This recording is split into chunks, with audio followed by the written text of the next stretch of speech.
Good evening and welcome to Going for Two. This is the only YouTube podcast in human recorded history to feature a male and female host drinking our way through the important topics of the day, as long as they touch the football world and not in that way. Hi, Don. Are you not entertained? Good evening, Sharona. I hear you're going big beer tonight. Go big or go home. They say size doesn't matter, but it does in beer and football, apparently. I binge watched Game of Thrones today, and in honor of the occasion, I bought a Game of Thrones black stout beer that I'm trying. It's pretty good. I tracked that down. I had thought that I had seen all of the Game of Thrones beers. But we have our special guest tonight, Emory. Emory Hunt is here. Let's say hello. How you doing? Welcome back. Hey, Emory. How's it going? Good. How are you? I'm doing fine. Busy as always. Definitely. Well, let's do a quick introduction as for people who, might have forgotten. Why would you have? But let's do it anyway. Emory Hunt is the czar of the playbook and the CEO behind Football Game Plan. Find him at footballgameplan.com and check out his YouTube stash for all kinds of football goodness. Welcome back, and how is the post-draft hangover? You doing okay? I'm doing fine, man. It was a great draft for everyone. I think a lot of teams got better, and a lot of talent. I'd never say a draft class is weaker than another draft class because there's so much talent across the board. You just got to know where to look. But I do think a lot of teams got better this past April. Yeah, so you guys, Sharona went all the way to Chicago just to see Emory. And to her disappointment, he didn't come to the draft this year. I was so bummed. See, if I would have known, I would have made the trip specifically to go hang out with Sharona. See, what was it, last year? Yeah, it was last year where I'm at this. To me, the best event is the kids event, the Play 60 stuff. And not to take anything away from the draft, which is awesome and cool and everything, but that's really where you get to see the guys in a more relaxed environment, and they're playing with the kids, and the kids are all excited. And so anyway, I'm at this Play 60 event last year. And Emory and I had the fortunate occurrence to meet him in Canton the year before. And so I'm like buzzing from doing my first draft, and I'm at this event, and I've got a million things I'm trying to get accomplished. And I didn't recognize him at first, and so I felt so bad. And so but the first thing that I did this year when I got to Play 60, I was like looking around, trying to spot him. Finally, I had to tweet at him. Need to get your number before we get out of here. I've got a new phone. I don't know if I've got it in there, but I need to add you to my contacts and stuff. So, but it was a good, I thought it was a good draft too. I did not think, Emory was there last year, so he can vouch for this. It was madness. There were so many people there. Chicago had some other event going on, and I don't remember now what it was, but it was just complete and utter madness. Yeah, I mean, I'm surprised. I know from a league standpoint, they love it. They love the crowd. They love the amount of people. But from a media standpoint and a logistics standpoint, it's a cluster. You know what? It really was. It's tough. I wish it goes back to a place where it's more controlled, more media friendly. Yeah. But I do get I understand the whole. We want more fans involved. But if you want media to cover it, you got to make it more media accessible, more media friendly. It was much easier for the media this year than it was last year because it was not as crazy and crowded. And I wondered whether this contributed to Roger Goodell's statements about moving it to another city and whatever. And Chicago does a fantastic job. There's no question. And it's a great city, and they treat us well, and it's awesome and all of that.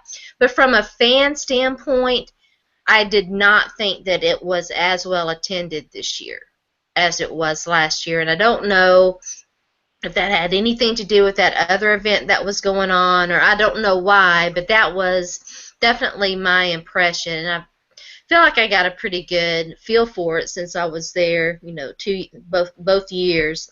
But it was good.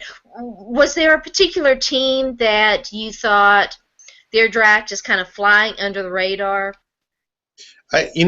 Two teams I thought did real well and really helped themselves out. Number one, I thought the Browns did exceptionally well, and I also believe the Redskins did a great job. I thought they aced virtually every pick except that sixth-round pick. I thought that was a waste of selection. But everywhere else, I think they got impact guys. The Browns got a lot of depth. I don't think the Browns are a bad football team. When you look at their defense, you look at their offensive line, they had a lack of playmakers. And adding a guy in Corey Coleman, Rashad Higgins, Seth DeValve, the tight end from Princeton, tight end wide receiver from Princeton, they got better. And so I think the Browns and Redskins looked, on paper, extremely well for 2016. You can also throw the Jags in there because they got great picks as well. But I think those three teams just had outstanding drafts and also doubled down and got really good undrafted free agents. So I thought that they worked the draft better than really I've ever seen them, and I followed them since their reappearance, so to speak, and we like to hate. I don't want to say hate on the Browns. We like to clown the Browns because they deserve it a lot with all the shenanigans that they've gone through. But it looks like they finally got a competent coaching management staff in place. You got to let people do what they're good at. Let people do their jobs. And you see this in corporate America. You may have a guy that's the head of marketing and has a marketing exec but doesn't want to let the marketing exec do what they do best. So you got to let people in their job. You got to trust people that you've hired to do their jobs well. And it looks like this year the Browns are actually going to let the coach do his job, the GM do his job, the scouts do their job. And I think that's what you see from these other, let's say, 8 teams that are constantly picking at the end of the draft and always in the playoffs. Guys do their job, and they allow them to have success that way. Yeah, we had Jody Smith on the show last week, and of course Zach and I have been long-suffering Titans fans, followers. Jody lives in Texas. He was an Oilers fan and now kind of covers the Texans. And so let's talk a little bit about the AFC South. And since we just talked about the Jags, overall I thought the AFC South did pretty well in the draft. It should be a much improved division this year. I agree. I mean, you look at Houston adding the receiver, adding 2 receivers in Fuller and Braxton Miller. I think that's going to add a little bit more explosiveness to their passing game. You just hope Brock Osweiler is what they expect him to be. But their defense is going to always be their defense. The offenses, I think, got better. You also look at Tennessee. Tennessee did a great job moving down a little bit, then moving back up to get their guy. Whether or not people agree on the player Conklin or what have you, but he does feel a need on the right side, so he's going to come in and start. Defensively, they got better. They added some weapons for Marcus Mariota, so the Titans are going to be better in year 2 under Mariota. And I just look at the Colts did a great job along that offensive line. I thought Raven Clark is a really good player. Blythe out of Iowa is a really good player. So their offensive line looks to be a strength now. And I just think everyone got better. This may be the draft that we look back on and say the AFC South turned into the NFC West, where everyone is competitive, everyone is strong. It's going to be a real, dogfight from week 1 to week 17. Yeah, all the teams, you could call this a meat and potatoes kind of draft because all the teams, and they needed to address needs in the trenches, particularly along the offensive line, and the Colts definitely needed help there. I said I wanted to add Laramie Tunsil, and I don't want you and I to dominate the conversation. I want to get Zach in here on this one. When the Titans traded back up to number 8, I was just like, oh, God, they're coming back up. They're going to draft Laramie Tunsil.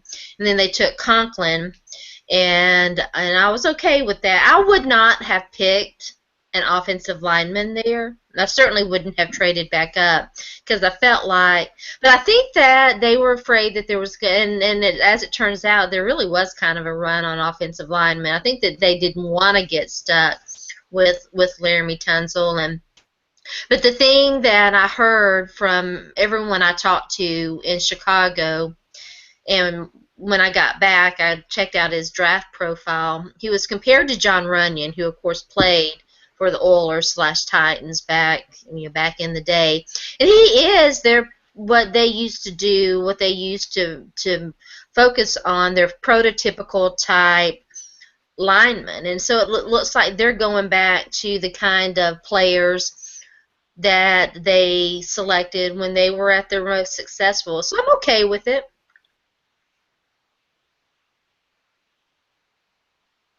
Well, what did you think of the Tunzel kind of landing spot, Emory? Do you think he's good with the Dolphins? I think he's good with the Dolphins. I think they did a great job in picking him up. Quite honestly, Tunsil to me is a top 5 talent. So anywhere he went, it would have been a great fit. It's just that Miami is. I mean, he's going to probably start wherever he starts on that offensive line. He's going to have an impact. I just when you look at the Dolphins, who had a really good draft as well, bolstered the receiving core. They add Laramie Tunsil. Defensively, they add some guys that could step in and probably start. I think Xavier Howard may start day one or get the opportunity to start. Undrafted free agent Lafayette Pitts from Pitt looks to be a good corner/safety that they got. Akil Blunt out of Florida A&M, another guy that can be an undrafted free agent that can stick and help out. But all the moving pieces that we've seen from Miami over the last 4 years still doesn't address the common denominator, which is why they haven't gotten to the playoffs. Yeah. It's Ryan Tannehill. They've added so many offensive linemen. They've added so many receivers. They've added a ton of talent on defense at every level. It's time for Ryan Tannehill to deliver, and I don't think you can't make someone be something they're not. I think if they could just de-emphasize Tannehill, turn him into what the Dallas Cowboys did Tony Romo that year, just lean on the ground game, let him operate on play action, maybe 20 to 23 pass attempts a game, I think they can finally get over that hump because their team is stacked. Yeah. When I said I wanted to add Laramie Tunsil to the discussion, I was not aware that it was his stepfather suing him because I had not really been paying that much attention. I thought that there was some talk that he might file a lawsuit over his fall in the draft, as Emory mentioned, which I think would be a huge mistake. I know a lot of people were like, oh, he should sue. I don't think that he should sue about that. It's really unfortunate. His stepfather sounds like a real piece of work. It's tough because you have people that's closer. The people that are closer to you are the ones that end up hurting you the most because they know you. They know your ins and outs. They know your inner workings. So they have all of the ammunition to really damage you, and that's the unfortunate part about it. Yeah. Yeah, it really is. It's very sad. And I do feel badly for him. I think that it's unfortunate. Yet on the other hand, I'm really glad the Titans didn't take him because I'm so over their drama drafts. That is true. Now, Amber, you're big on the FCS guys. So what did it mean to you to see an FCS guy end up as a number 2 overall pick? Well, I like that, some teams are looking at the FCS and keeping it equal to the FBS. If you can play, you can play. It doesn't matter where you go, or as far as like a high school kid, if you go to North Dakota State, if you go to Sacred Heart, if you put, a good career together, you have an opportunity to go high in the draft, and you saw that play out with Carson Wentz. Now, is he worthy of going number 2? I don't think so.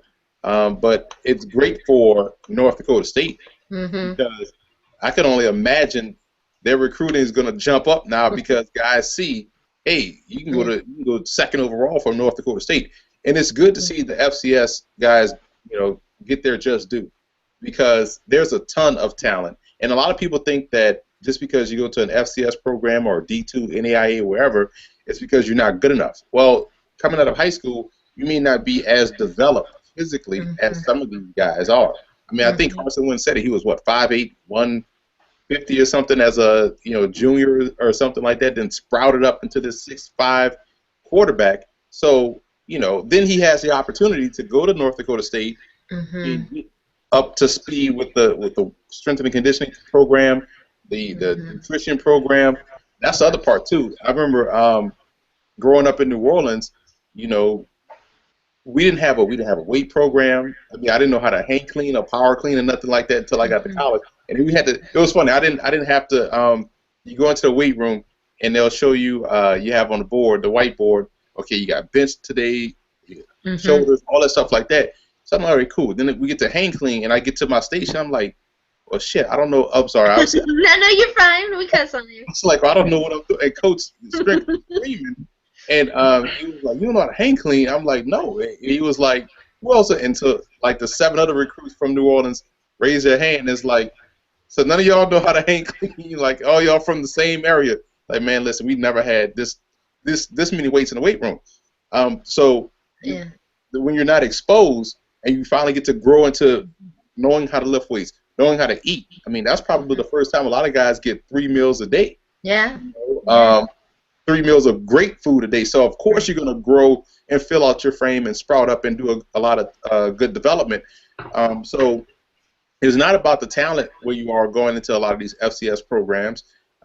It's all about where you were coming out of high school. And we've seen this years. I think Athlon Sports does a great job with their preview magazines because they'll take a look back 5 years at the top 100 high school recruits, where they are now. And when you look at the top 100, you see maybe 20 guys that end up going to the pros and a bunch of guys that didn't even make it to college. Like some guys didn't even qualify. Some guys flunked out after a year. Some guys just kind of like fizzled out. Some guys just were, average players. Right. So that it's never where you start, it's how you finish. And it was good to see an FCS guy go that high. But I also hope, for his sake, that he succeeds because we know how the league will try to make it seem like, oh, well, see, the FCS can't compete. We took this guy number 2, and he's not good. And they'll try to use that to knock the entire FCS, which is nonsense. So, well, we know the NFL is a quarterback-thirsty league. Since you brought it up, I want to ask you, what did you make of Marcus Larimoore's comments about strength and conditioning programs in college football? Well, I'm not familiar with what he said. He said something. I didn't look at the article. I just saw people talking about it on the Twitter machine. He said that he wasn't sure how competent, basically, they were. Of course, he's a guy who maybe should know, with the gruesome injuries, that he had. And I think that it's certainly something that I think should be looked into. Well, you know what? That's interesting because I was just having this conversation with a coaching friend of mine who's not at the collegiate level. We were talking about he was out on the road recruiting, and he said that the coaching is not the high school coaching at this particular program. He was just scratching his head. And so we were talking about what Lamar Woodley said, and so it's kind of like, some of these coaches are probably not the best coaches, and are in over their heads at their position, whether it be strength and conditioning, offensive coordinator, head coach. And a lot of times it's so political, especially in these smaller towns. Absolutely, and you get guys that are friends with the governing board, so they get in, and they may not have the experience. I mean, you see it in the media, you see it wherever.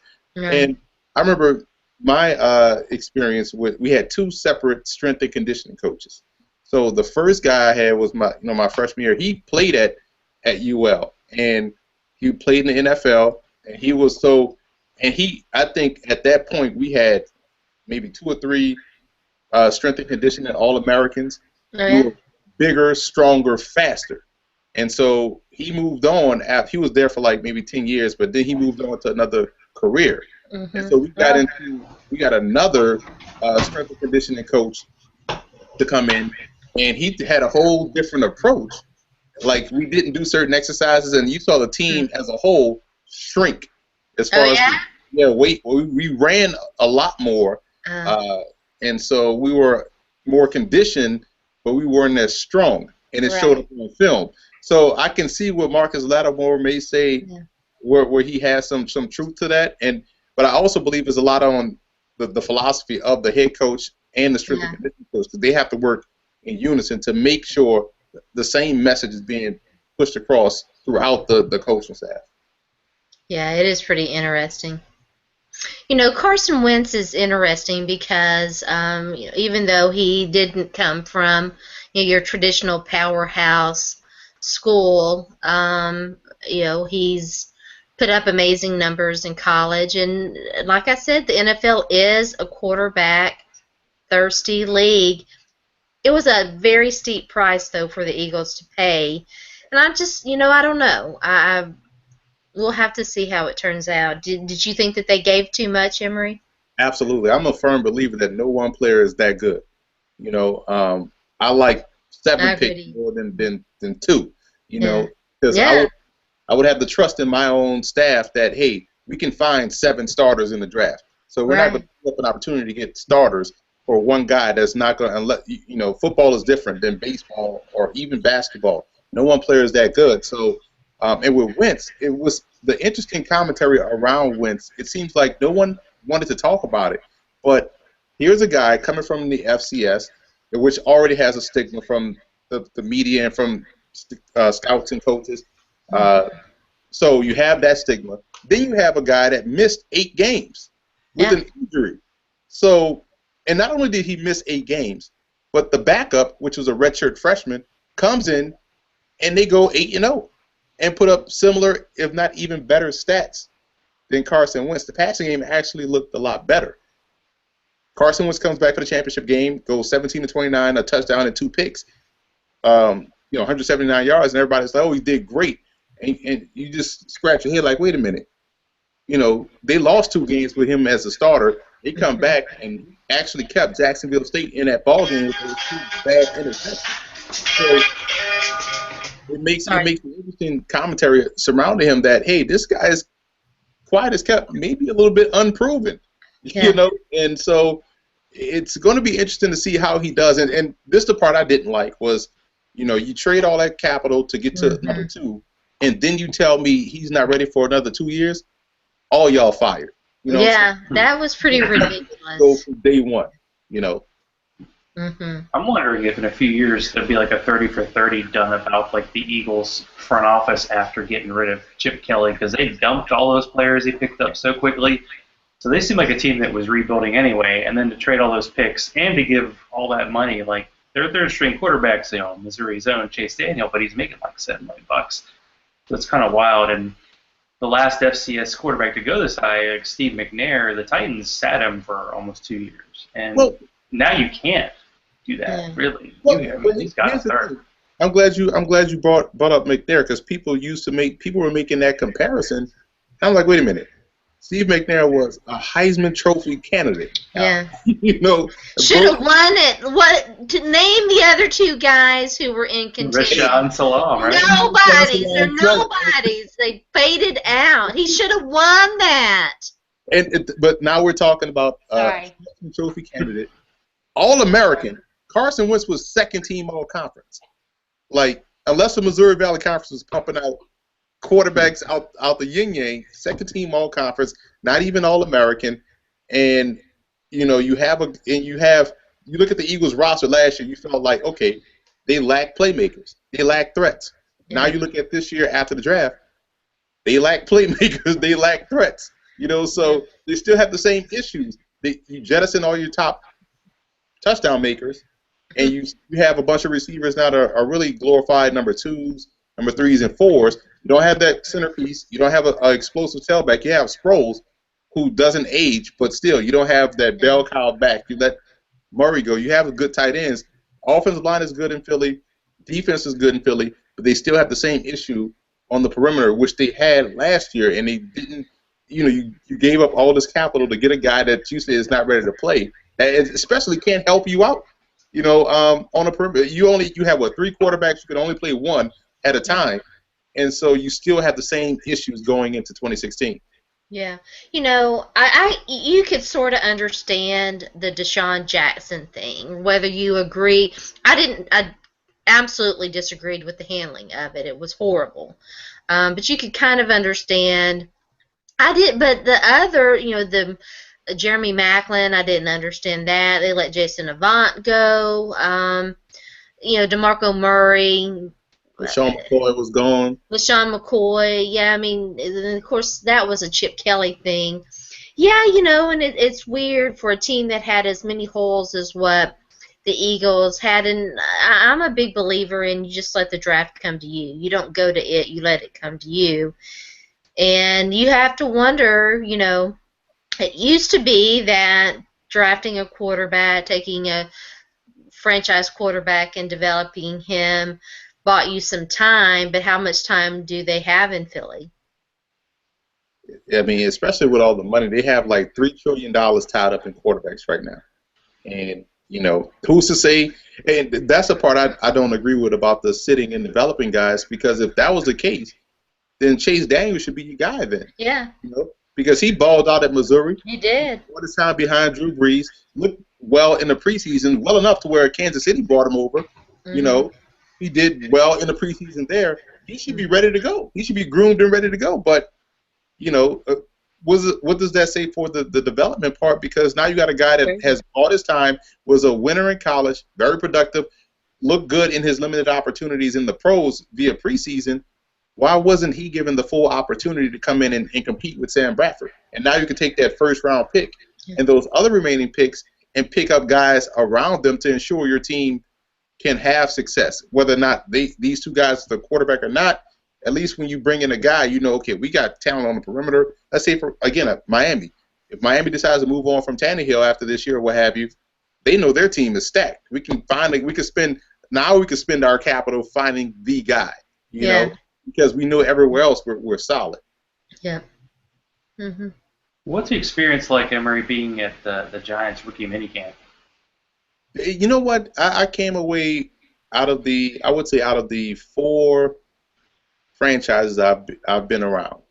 Cardinals, Giants, Eagles, Redskins. The Giants have a different feel. The Jets too. Giants have a different feel, and it was interesting because you see, I guess if that was what structure is supposed to look like, it's the quintessential example, because everything was just on point from the first person you meet in the building to the practices, how they were run. Everything was crisp and had a purpose. So you see Tom Coughlin's imprint on that whole organization. Mm-hmm. And being at the minicamp, you see, I swear, it reminded me of watching a game on fast forward, because everyone was just super fast. They played fast. They were playing at 100 miles an hour. You saw many guys out there going all in different directions.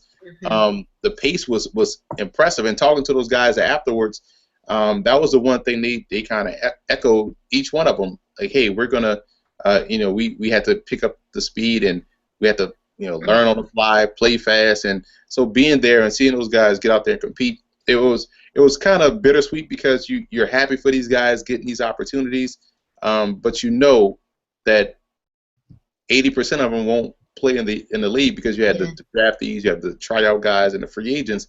It's like, man, football really is so unfair, because you saw a lot of good players out there that you remember from college. Some of you even remember from high school, and it's just unfortunate that only so many can play on an NFL team. You really only have 53, or let's say you're really fighting for 6 open spots. Yeah. And you have 90 guys out there, and you saw some of the guys got drafted in the CFL draft last night that were out there. You saw the international guy from France out there competing. A bunch of guys. You saw Marshawn Colpers, the running back from Illinois State, doing his thing, and Mike Seastrunk. I keep bringing him up because he plays at a legit different speed than everybody else. It's just impressive to see up close how fast he is compared to everyone else. But he doesn't seem to stick, and it's unfortunate, because he was with the Giants for a while, and I thought that he legitimately might make the roster. You're right; he's bounced around incredibly. It's unfortunate, because talking to him, you see, he brought it up. He said after he got drafted by the Redskins, then got cut and bounced around. He's like, he spent this last year doing an inner search, trying to find out what is it that he's doing wrong, and what is it about him that's not allowing him to have success. Coming from a lot of success in college, high school and college, why am I not being successful? What do I? And so he talked about some technical things. He talked about some personal things. He was just like, I'm at the point where I just got to find out what it is about me that makes me not being able to stick, not being able to stick. So you hear stories like that, and you see guys out there competing at 100%. You feel bad for them, but I think the Giants are going to be fine because their coaching staff, and I know they kept a lot of guys from Coughlin's staff, virtually everybody. So that continuity is there, and everyone is preaching the same message, and they're on it. And I was also able to see Justin Tuck's press conference, retirement press conference there, and those cool. They brought you in there, and the little media room, not media room, the auditorium, and they also had the rookies, the draftees were in there as well watching. So they got to hear the message and things like that, which was great, because he talked about what it meant to be a Giant, having gone to Oakland, coming back. This was home for him. And for the media, I enjoyed this part most because once we got back to the media room, on all of our desks was a bottle of Blue Label Johnny Walker. So, so that was great. So, that is good. Now, are you local there in New York? I forget where you live. Yeah, I'm across the river in Jersey. I'm actually... Okay, you're a Jersey guy. Okay. Yep. 10 minutes from Giants facility, so... Okay. Should get you and Jen Ryan to meet up since you're both in the same area. Yeah. What'd you say? Jen Ryan, who does fantasy stuff. She's FF Degenerate on Twitter. Cowboys, right? You hear her talking, yes. you know where she's from. She's got the good accent going there. Very Jersey. Very Jersey. Now, Emory, do you play video games at all? I used to be a heavy Madden player, heavy college player. Once I started football game plan, I kind of stopped. And I feel bad because it was sad because I'm looking at, I have this, and I bought a PS2 with like 5 games when it first came out, and 4 of them are unopened. Oh yeah. Yeah, so it's like kind of like, I used to, if you talk to any of my former teammates or friends, they'll tell you like I used to be hardcore on the Madden, the college basketball, the NBA Live, all that. And I used to play Metal Gear a lot. I love Metal Gear. And heavy fighting game like Street Fighter, Tekken, Mortal Kombat, all those, Killer Instinct, all those games like that. But now I haven't. I can't remember if Mortal Kombat come out. Then probably not. I think it originated with the PS3. Anyway, I have a PS3. Okay, see, I'm behind that. Matter of fact, that thing is collecting dust. Anybody want a PS2? I used to be a heavy gamer, but I can't get rid of my PS3, so I think I don't know, maybe collectors. That's true. I mean, if I can find, I do have, I guess I have it on a hard drive, and I can play it on my laptop. Old Nintendo and old Genesis games. Yeah. They're always the best, Yeah. The reason why I asked that is because Zach loves it when I talk gaming, and so I was going to see. Well, if we talk the old Nintendo like hockey game, we had the little I'm guy. being very sarcastic. Blades of Steel, right? I'm trying to remember Larry Fitzgerald or Dante Culpepper was the last guy in the college game I played, but it's been a while since I even had the college game. I wonder if they'll bring it back now that the settlement happened. Yeah, I doubt it. I mean, they should bring it back if they pay the players. But that's the problem. Right. But gaming used to be. I mean, we used to be so. I remember when Halo first dropped, and we were sophomore in college, and it was funny because we're in the dorms, and it'll be 5 of us in this particular room. My room, I had the best room because I had the corner room, which is by the stairs. Mm-hmm. So you could easily sneak people in and out, right? So, so I had the corner room, but mine was also the gaming room. But you had people in my room, 5 people in a room across the hall, 5 people in the room, everybody on Halo, like almost in teams, playing Halo for hours. But we used to be hardcore gamers, and I feel bad that I left that part alone because I really want to get back in it, but I just gotta find time. Yeah, it is. It can be very time consuming. It's fun though. Yeah, it is. So what do you got? I know you got to go. So what do you got going on now? OTAs are upcoming, or what are you going to be doing OTA wise? Well, I may go to the Giants, check out a Giants OTA, or may do today I was at Sacred Heart University in interviewing their head coach, Mark Nofree. And I do this a lot around this time because coaches are free, college coaches. I was at Bucknell and also Bloomsburg this week doing my FBGPU segments where we do interviews, some chalk talk with these college coaches. Next week I have a real good one coming up. Oh, yeah? Yeah, with Denny Dowds, who's the head coach at East Stroudsburg. He's been there 50 years. Wow. Yeah. Now, do you have another book in the works? I sense a book coming out again. Oh, yes, we do. We have a bunch of books. First, I got to let you guys know this. We have this right here that we've done, FCS Kickoff, if you guys can see that. That's the new hour-long show we have. Okay. Targeting the FCS. It's like an FCS game day.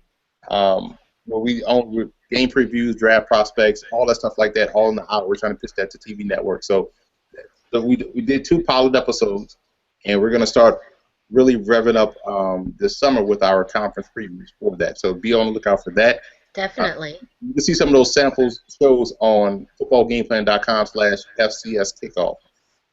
But we do have a series of books coming out.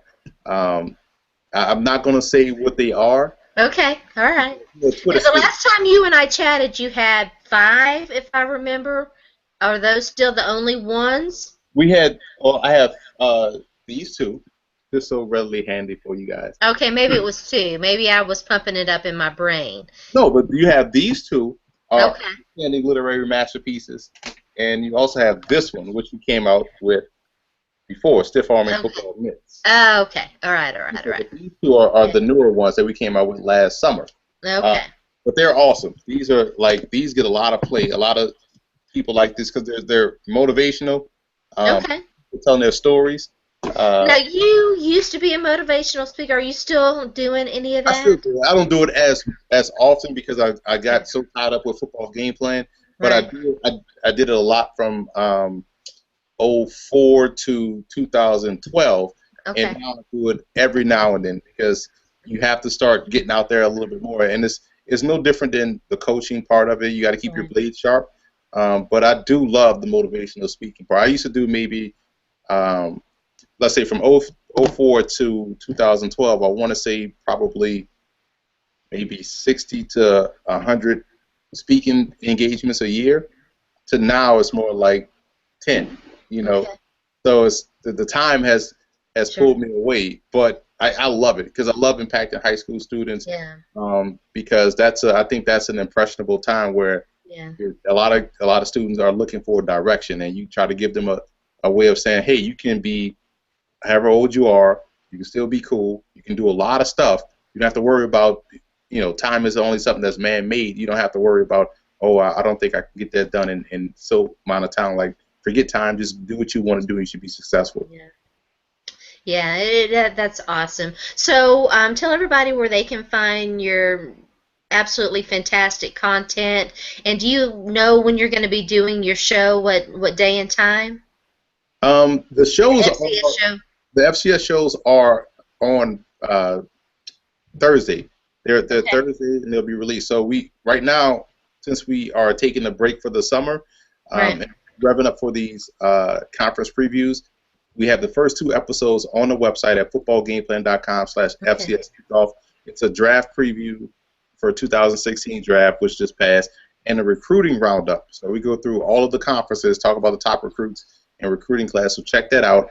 But during the fall, late summer into the fall, you'll find that show every Thursday on footballgameplan.com/FCS kickoff. Also, we'll attach we have a live call-in radio show called the FCS Opening Drive that we're going to kick off once we unveil these conference previews. That's going to be every Friday morning where people can call in and we preview the big games and just talk FCS football. So that, and they can follow me on Twitter at FBallGamePlan. And don't forget to subscribe to our YouTube channel at youtube.com/footballgameplan. That's awesome. Thanks so much for joining us again. Yeah, thanks a lot, Emory. Quality stuff.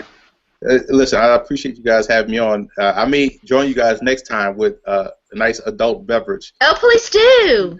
Seeing that's acceptable on this show. Sounds done. I'm drinking a Game of Thrones beer because I binge watched the first 3 episodes of season 6 today. Well, you know what has been my favorite beer? I What's want to say that? for like a month, maybe 2 months. Uh, Duvel, Duvel. Um, Okay. it's awesome. You know, Is it a it, local beer? Is it a local craft beer? no, it's a. I don't know. See, I'm bad with beers. I think it's like a. Zach is the craft master. It's a maybe a Belgian beer or a German or something like that. Ooh, But I think the alcohol content is like high, Oh so yeah. it's great. Woo! Right, exactly. So one beer usually have floating. I So don't know what the alcohol content of this is, but my favorite beer is called Dragon's Milk, and the alcohol content is 11.3%. that's a strong one. It's That's strong. I also am a big fan of Rebel IPA. Every time I'm out and Oh about, yeah, that's a I good love one. Rebel IPA. And I'm not a big. I guess the IPA. I don't know the difference between IPAs or whatever, but I had this one, uh, and it was the Rebel IPA, and I was like, okay, so now every time I go to this particular spot, I always get that one. And I just think it tastes great. I like IPAs. This is a stout. I'm drinking a stout tonight. You drink it. They're a little there. heavier. Yeah. It's dark. My All It's right. delicious. my first beer, I didn't start drinking alcohol until the second semester of my senior year in college. And the Oh, first okay. alcoholic drink I had, because I heard it on a rap song and I was bored one Friday night Hennessy. at the store. Nope, Guinness. So, Oh, Hmm. okay. Now so that's a that's meal. something that's a big boy beer to Yeah, start with. that's no natty light or something that looks see through. That beer, yeah, is dark. It's I motor remember oil. I had the biggest bottle, and I'm thinking like, wow, this is not bad at all. And so I drank Guinness for about a good 4 years before I realized, like, yo, I'm drinking a meal. I'm, Yeah. drinking Guinness. I had to switch the game up a little bit. I don't know what this must be pretty because I'd said Hennessy instead of Hennessy. Um, this must be pretty stout. She speaks good. Speaks good. I speak the English good. Thanks, Emory. Thanks, guys. I appreciate you having me on. Right Night. on. Good night.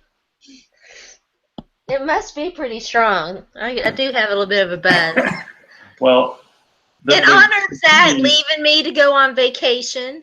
yeah, the good news is, Mike Margosian, my go-to beer guy, is a big fan of the stout. This is Hype Wales Ooh. Local Stout. So it is stout aged on bourbon barrel chips. And what Mike says you should do when you drink a stout is let it sit. So I've been letting it sit for a little bit. Here's what happened, and I'll tell you, I didn't have the best beer experience last Friday night. I went out with some friends. I ordered a Goose Island Lolita, which was supposed to be like a sour, and it was so bitter. It had like this much raspberry and this much bitter, and it was just not good.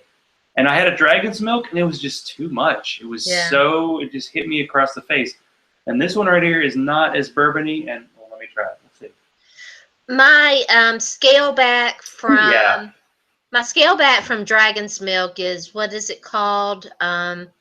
It's stout too. Thunderstruck Thunder, one, the coffee? yeah. Thunder something. It's good, but it's only like 6.7% alcohol by volume, so it's not nearly as as strong. But it's still good, and it's got a very similar texture and taste to Dragon's Milk. And let me just say hi again to Don, because every damn time, Don is like the one regular listener of the show that I know, and he sends me a text, because there was one week he's like, I listened to the show and I didn't hear you, and then next week I mentioned his name right away, and he's like, I didn't watch it this week, and this week I was like, I'm going to mention him early, and Don sends me a text. I showed up late, I didn't hear my name. Like, you bastard, I said your name like right away, you're not there. Oh well. Thanks for listening, Don. You can only do so much, but yeah, Don goes strong. Don had a local beer, Ode to Mercy, a brown ale. Oh yeah, Mercy. But let's talk about. I mean, I know we can talk about football, but sure. I feel like it's fresh on your mind. I think it's time for a little Game of Thrones because we're 3 episodes in, and this is supposedly the best season of all, is there, the creators would say. What do you think of the show? Because it's kind of bouncing around a lot. And It's bouncing around. Set up. Like we're in big setup mode right now. Yeah, it's setting the scene for, the now have they said this isn't the final season, right? I mean, we don't know, or at least we don't. I think there are like 2 more, although they said they might make them shorter. Just the budget on this show has to be through the roof. But this is as a guy who works in cable, this is the hyped show of all shows right now. This must be the one where they're going to resolve, this season must be the one where they're going to resolve. There have been a lot of backstabbing and a lot of head stabbing. Yeah, stabbing. I mean, I'm sorry, there's spoilers upcoming. I like a lot of fratricide, a lot of family killings, and it's interesting. I had been wondering, for a long time, I knew or I felt that Jon Snow was not Ned Stark's son. And so I figured out today that he is Lyanna's son. You saw that from... That was his true love from back in the day, but she ended up with... No, that was his sister. Okay, sister. Yeah, and she was pledged to Robert Baratheon.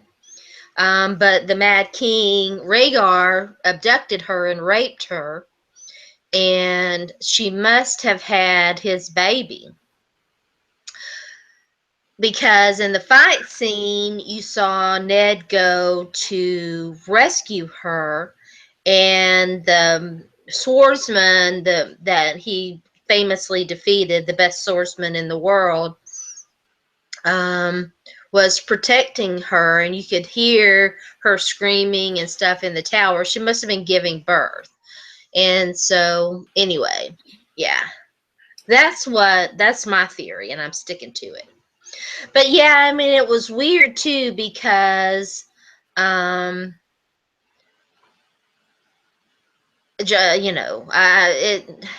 much happened that I was like, oh, that can't have happened. Oh, that can't have happened. The only good thing that happened is that Jon Snow came back. I mean, Rickon, they caught Rickon. I was like, you can't, no. Yeah, there's not much. If something good happens to a character, especially a character you like, you're like, oh, something bad's going to happen, Yeah.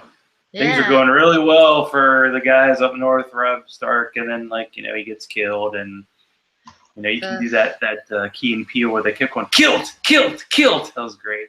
If you ever got to see that scene. But, yeah, everybody ends up dying.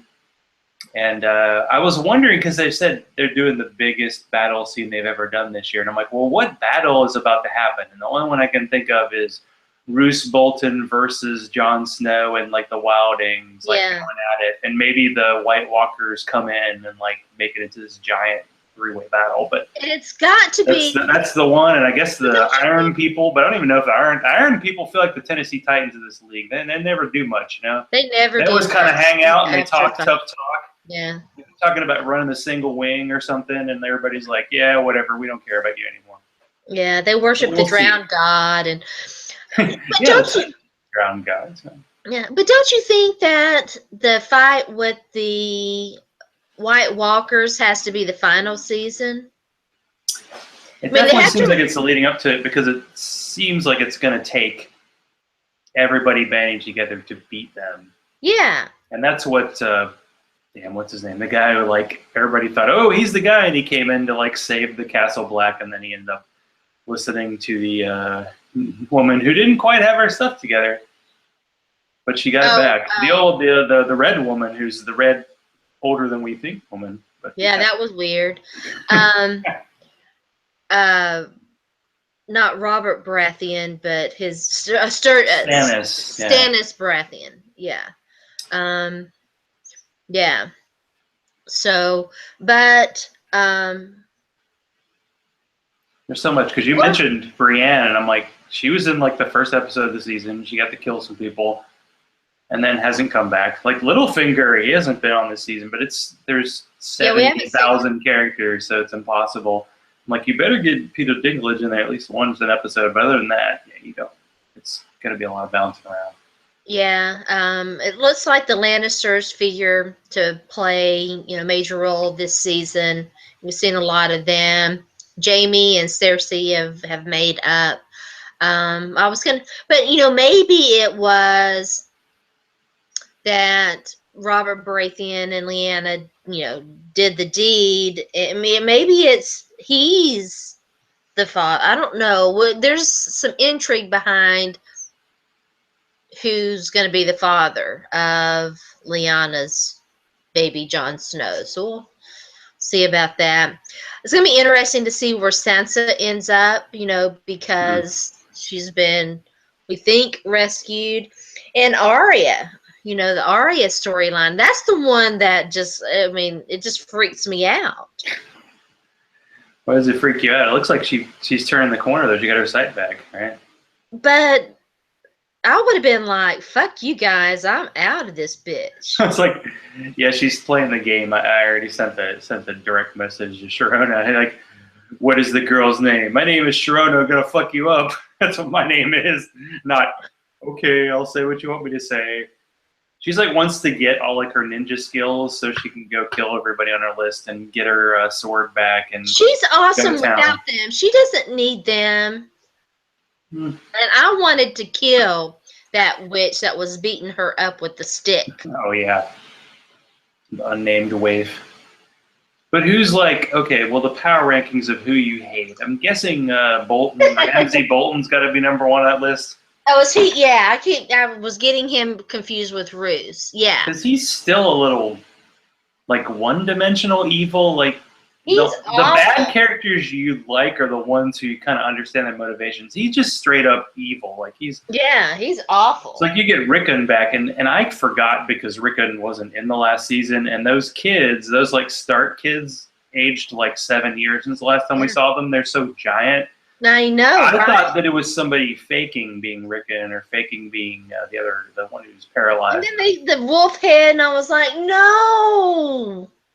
Well, from what I hear, the dire wolves are more connected to the characters in the books. Like, they give them power. Yeah, and that's one of the reasons why Jon Snow apparently was able to come back, because his dire wolf was there and allowed him to come back. But that really hasn't been used very much. They had to cut some corners. I mean, damn, the first season was a 1,000-page book, and they took it pretty literally. So yeah, Bolton would be number one. I think that witch in Dorne who killed Marcella would be number two. But are you with everybody else not really digging the whole Dorne thing? It's kind of secondary. Like, screw the Dorns. Like the guy who got killed by the super wrestler dude that we all love. He was a bit of a hoe. He was awesome, and then everybody in there was like, whatever, we don't care. Can we get away from all Dorne scenes now, please? I liked him, but he wasn't. And now the mountain, the super psycho Frankenstein mountain, he's going to have some kind of crazy fight scene with somebody by the time the season ends. Well, yeah, Cersei's going to choose trial by combat. If Donald Trump wins the election, I'm pretty sure trial by combat is going to be something in the U.S. in a couple of years. I'm just saying, this could be a real thing. We're going all TV as mainstream. I know. Let's not go there. No. Not talk about that. There's enough awfulness in the world without imagining Donald Trump. Surely not. We can't be that stupid, can we? We can, and we might be. I saw, okay, one quick thing. I got to be like a psychic earlier today. I saw a Donald Trump bumper sticker on a car, and I'm like, let me do the Karnak thing. Let me guess. White male? Yep, white male. Boom. I win. I'm a psychic. Anyway, that's all I got to say. It had to be white male 50 or greater. I don't know if he was that old. I guess he does appeal to younger white males, too. He appeals to the crazies. Appeals to people who don't think too deeply, but that's all that's happening. But yeah, Game of Thrones. Let's see, we got 7 episodes left, and it's still like the week. You're setting up for that show. It's like, okay, I'm waiting, and it's gonna happen. And don't get you got on Twitter today, and you were talking about the show, and I'm like, don't go on the show Twitter and talk about Game of Thrones until you're caught up, because everybody's gonna spoil it. Because people like live tweet it and just go. That's why part of the reason why I haven't been. Social media is. I used to be on Twitter so much, like all the time, and I know. Wait, let's check. Let's see. It used to be like double tweets of it. Let's see if that's still the case. I haven't been on much for a pretty good while. This is what, May? It's still more than double May, but that's all right. Yeah. Of course, I was on during the draft because I was, tweeting the draft and what have you. I know people are awful, and I don't need social media to it's like every time I think I'm going to come back and I'm going to get on social media, I'm going to get on Twitter, and I'm going to have fun, I see people being awful, and I'm like, I'm just not down with that. There seems to be a lot of hate, and this is why Donald Trump is so popular. There seems to be a lot of hate in this country right now. I don't know where it's coming from. Hate and dissatisfaction, and we're in trouble. Well, yeah, I've noticed that on Facebook, like if someone says they're like a supporter of anybody now, it's like even Bernie Sanders versus Hillary people are going at each other, and I'm like, we're sort of on the same side, right? I mean, they're both technically Democrats. I thought Bernie was an independent, but you have to be one of the part. I'm sorry, you have to. It's like that's the rule in America. He needed money. Yeah, that's what you had to do. Money rules the election. But it's like he keeps going along, and I can't really tell if he's in it or not, because he's down by like 700 delegates, although 500 of them are super delegates that kind of go to whoever's winning. It's like the cats get interested in whatever toys, the one that's the popular one. It's like, you might still have him, but I think it's probably going to be that way, man. It's going to be a rough 6 months. I was interviewing someone from Canada, and he was like, man, we had a long election last time. It was like 8 weeks. I'm like, oh, you're lucky. I'm so jealous. But I've heard of dating services where people date people from Canada so they can leave the country when this happens. But the people who said they're going to leave the country when Obama was president didn't leave the country. When W was president, I don't know if it's going to happen. I still think we're crazy president proof, but we'll find out. We will find out. I don't know. It's weird. Yeah. Very weird. So what's up with you? What's happening otherwise? Huh? What's happening? You still covering NFL stuff, or you just pestering people on Twitter? Well, I mean, I did the draft, and that was fun and cool, and I enjoyed the experience. And if all goes according to plan, I'll be in Canton this year doing the Pro Football Hall of Fame induction. So yeah, I'm still doing that, and things have kind of settled down and calmed down here lately, so I've been able to recreate a little bit, which has been kind of nice, because I was so tired of moving furniture and dealing with cousins and not having any time to myself, and it was exhausting. So I'm kind of caught up from that, and things are, they've settled down a little bit. I did crack a tooth. I cracked a tooth last week? Yeah, I have to go to the dentist tomorrow. I mentioned that because I have to go to the dentist tomorrow, and I'm fairly certain I'm going to be needing a root canal. So I'm not really looking forward to that. I don't think I'll get it tomorrow. But I'm going to get my teeth cleaned, I think, and so that'll be cool. Yeah, I've had every dental procedure twice, so yeah, it's one of my least favorite things. I've had a root canal once. They're not fun at all. I had my wisdom teeth out in high school. I did that too. And I got sick after whatever medication they gave me after the fact, and I was just down for 2 days. I look like a chipmunk. That's just what happens. That's the way it goes. Yeah. We excited? Titan stuff? I don't remember if this was since our last thing, but they had like Marcus Mariota doing like an interview or something. Yeah. And I said, I think I posted to Twitter. It was like, you could listen to Marcus Mariota talk if you're having insomnia, and he'll help you go to sleep. I'm like, you know what? That is exactly what the Titans need a quarterback. They don't need a flashy guy who's going to the club taking his shirt off. They need a guy who's boring as hell and football's his entire life. Well, that was Jake Locker. And they're setting him well, and he doesn't get injured every third play. Well, that was. He did get hurt some last year, but damn, well, that offensive line was bad. So I'm hoping that's better this year. Well, they were injured too. He's very laid back, and he's very Hawaii. We'll see what happens because for a quick fantasy thing, like I have the 6th pick in a rookie draft coming up in a dynasty league. And it's so wide open. Like, that pick, it just spreads out. And, like, Derrick Henry is going to be staring me in the face because I have DeMarco Murray. And I'm like, I don't know, man. They're showing pictures of him, and he's, like, bigger than the Titans linebackers. I'm like, this dude is a beast. Like, he could be the modern Earl Campbell. Just give him the ball. This is grown man football. I'm telling you. If he stays healthy. You wonder, can that throwback run first offense work in the NFL? It's like, it can if your passing game is efficient, What do you think the Seahawks did? I mean, Russell Wilson, until last year when Marshawn Lynch got hurt, he was really efficient, and they were one of the least throwing the ball teams in the league. The 49ers were like that. Undrafted free agents, too. When Frank Gore was in his prime and, Colin Kaepernick didn't suck as much and Alex Smith was doing okay, that's what it's successful. The run game is still necessary. You say, like, well, passing average is 7 yards a play and running average is 4. It's like, well, I mean, look at the Panthers. Look at the Panthers. Damage. Cam Newton's that guy. Yeah, definitely.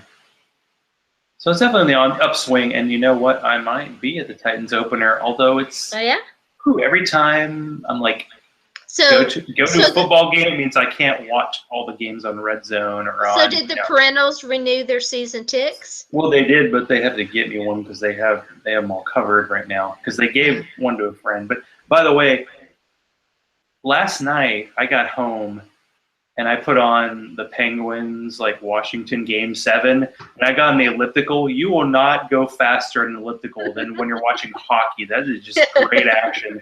And that game was just crazy. Like, I thought the Titans losing those home playoff games was painful, but when you play a 7-game series and you end up in overtime, this one went 6. But, the game went to overtime. Washington was down 3 and had, 2-man advantage twice.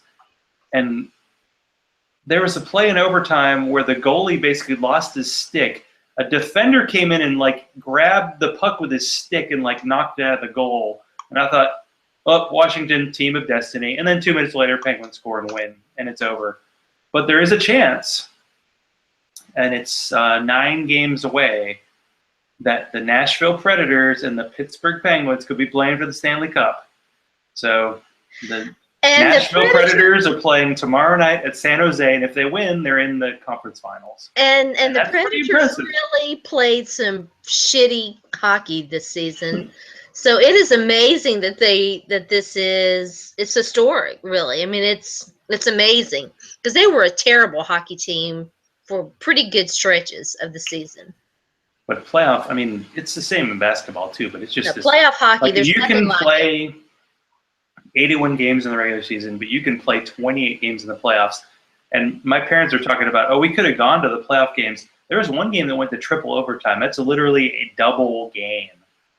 And hockey's intense because guys play basically a 2-minute shift and then leave the ice and come back in 6 minutes. And it's it is hardcore and it's a lot of fun to watch. And now I'm like, I'm going to the beach, and I'm like, do we have that NBC channel to watch the Predators game on Thursday?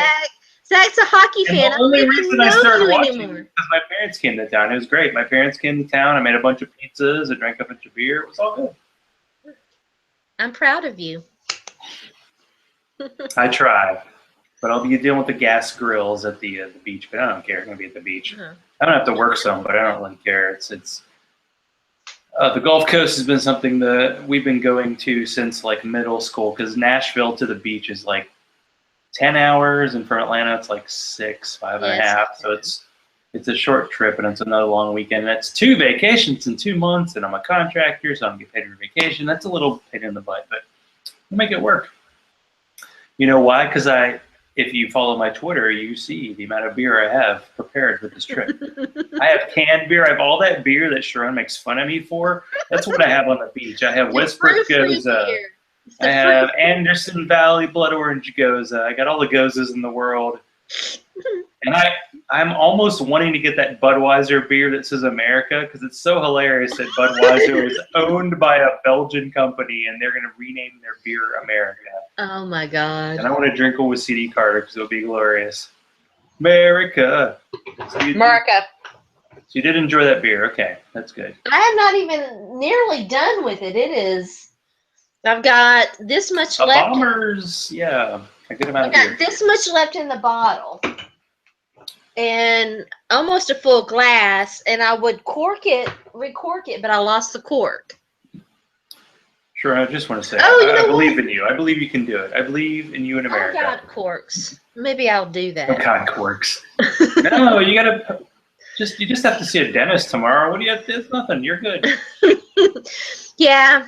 The last couple of weeks since I got back from the draft have been kind of, because I was wrapping up all this other stuff and to, dissuading no cousins, no kids around. I got my Connect back. My Connect is fixed. Oh, yeah. I got it back. I haven't even had they broke it. I haven't even had a chance to set it back up yet. So then I went to the draft and I got back, and it's kind of been, recovery time since then. But I really do want to bring back the podcast. I know I've been saying that, but I do. I want to bring back the podcast and get back going and, doing all that stuff again. And so maybe next week, get my tooth fixed. Maybe that'll be the time. Well, I've actually been talking with Jen, because we both have been big fans of that HBO show Togetherness, and it basically ended like 6 weeks ago, and we're like, let's do a show, and she got really busy at work, and so maybe, I don't know, one of these weeks I'm going to do like a show every night just to cover all the bases. So maybe there'll be the second episode of the long-awaited Zach On, because I promised to do that a little more often, and it's just been, I really wasn't going to do show night, and then you were like, I got a guest. I'm like, okay, well, what's my arm, man? I did notes. I got a guest. All you had to do is show up and drink beer. Yeah, I think, I'll get a guest again next week. We don't have to say, like, to guests, like, you have to drink and you have to curse, but it doesn't hurt. It doesn't if you're hurt. On our level. Well, my level or Sharona's level. Because her level's a little higher. Like I said, she's on the veil and I'm going through the moon door. There's a little difference. We haven't seen Littlefinger this year. Where is he? I have not. He'll pop up and it'll be like a complete shock. Because one thing they do in TV shows, I don't know if you like it or hate it, they do those little last on kind of things. Yeah. And they will bring on a character you haven't seen in a while, and you're like, oh, they're coming on this episode, and that kind of kills the surprise. But with Game of Thrones, I can't possibly cover all the characters that happen. It's just going to be crazy. It's going to be fun. It's going to be crazy. And it'll be over, and it'll be sad. But you know what? When Game of Thrones is over, like, mini camps, football is just around the corner. Right around the corner. And way more football than you could shake a stick at. I'm definitely going to be asking Emory about his thoughts on the UTC, if they're going to be good this year. Yeah, we'll have to have Emory back on. They lost their quarterback who was in some tryout camp at the NFL. Yeah. I should have asked him, why do the Titans always suck with their UDFAs? Like, they almost never make the team for the Titans. Well, they had the quarterback make the team last year, like LeGarrette Blount, and then they cut him. Like, they've just, and for how crappy their drafts have been, I get no excitement from the Titans undrafted free agents. They had that one offensive lineman a couple of years ago. If he hadn't gotten injured, I felt certain he probably would have made it.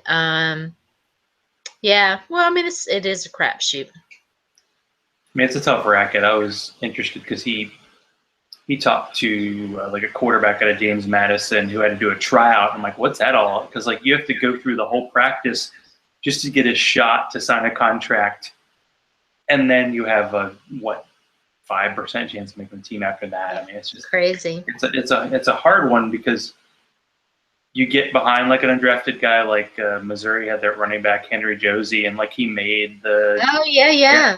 He's with the Jaguars and the Vikings, but the next year another crop of undrafted free agents come up, and the guys from the year before are just washed away.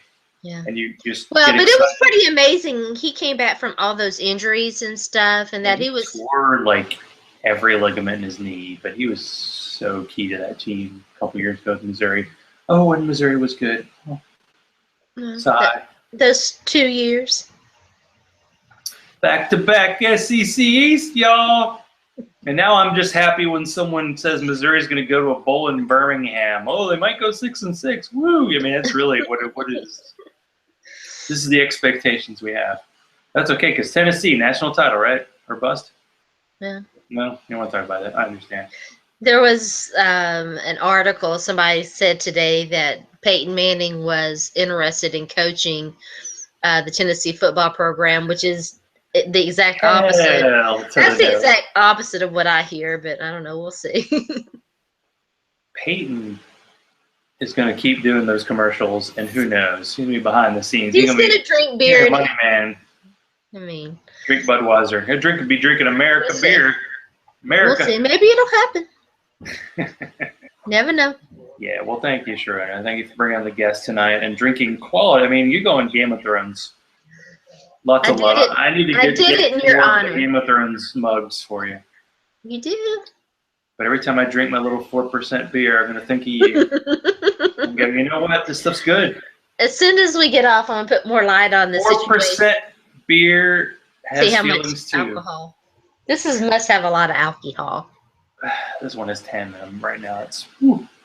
All right. It's okay. I'm just driving to Panama City tomorrow. No biggie. No biggie. So Sports by Sharona is what you really should be following on Twitter. If you want to follow me, just so you see what I retweet, because it's fun. And I did just finish an MFL 10. Maybe I'll write about that shortly. Oh, thank you, Jen, for dragging me into my second MFL 10 of the year.